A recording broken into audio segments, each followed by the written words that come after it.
Pag-uusapan natin sa video na ito ay ang about sa Windows 10 end of life.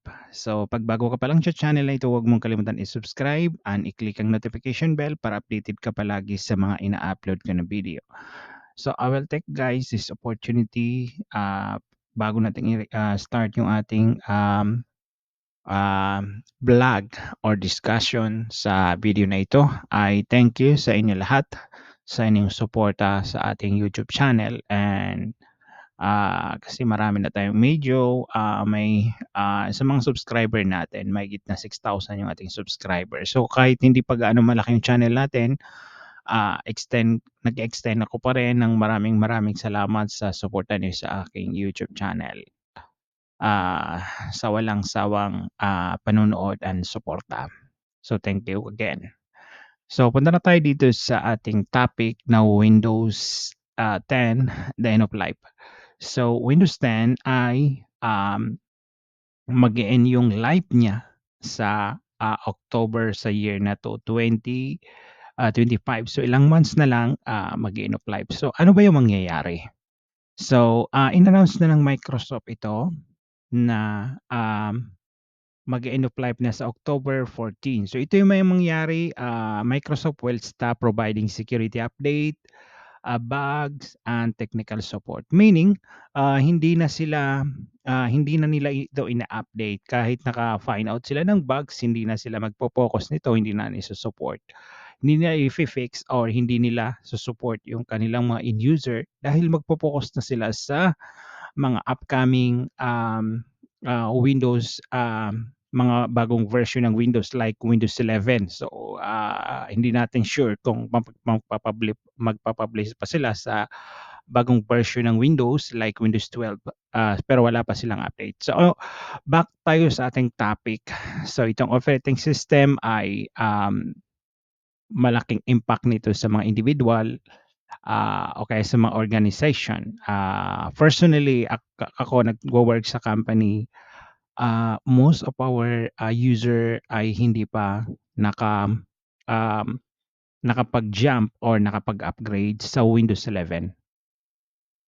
Dahil may mga challenges sila. Kailangan nilang i-test kung yung mga apps na current na ginagamit nila ay compatible ba. So yun ang mga tinitingnan doon na mga kailangan nilang i-consider.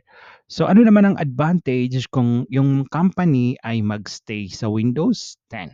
So ito naman ang advantage niya. One, familiar na sila sa paggamit ng Windows 10 kasi medyo may different ng konti yung paggamit ng Windows 10 sa 11. So compatibility mean users and familiar already to the Windows 10.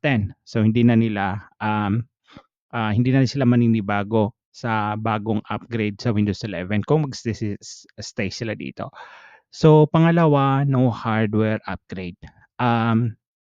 Sa Windows 11, may mga requirements such requirement TPM 2.2 and or newer processor. Kung luma yung computer mo, hindi supported ng Windows 11. So yun ang advantage niya kung hindi sila mag-upgrade ng Windows 11 ay wala silang gagastusin. So lower intermediate cost, andito pala yung cost. Then siyempre hindi sila makakasave sila kung hindi sila mag-upgrade sa Windows 11 dahil wala silang i-upgrade na hardware. Then number 4, stability. By the time of OS reaching the end of life in generally very stable. So stable na daw ang Windows 10. Then mayroon naman kung mayroon tayong advantage, mayroon naman disadvantage kung magstay ka sa Windows 10. So number 1, ito yung security risk. Most of the critical disadvantages is the lack of security update dahil si Microsoft hindi na ito sinusupport kung mayroong mga hole, may mga bugs ay hindi na nila ito sinusupport. So it means prone siya sa hacker or threats, cyber threats. So number 2, software incompatibility. So yung mga developer worldwide ay hindi na sila magpo-focus sa Windows 10 dahil hindi na parang outdated na ito. So magfo-focus sila sa Windows 11 or sa mga Andean or mga bagong software na mga upcoming. So number 3, compliance issue. So sa mga government or company na gumagamit ng Windows 10 ay 'pag gumagamit sila ng Windows 10 ay hindi na sila compliance.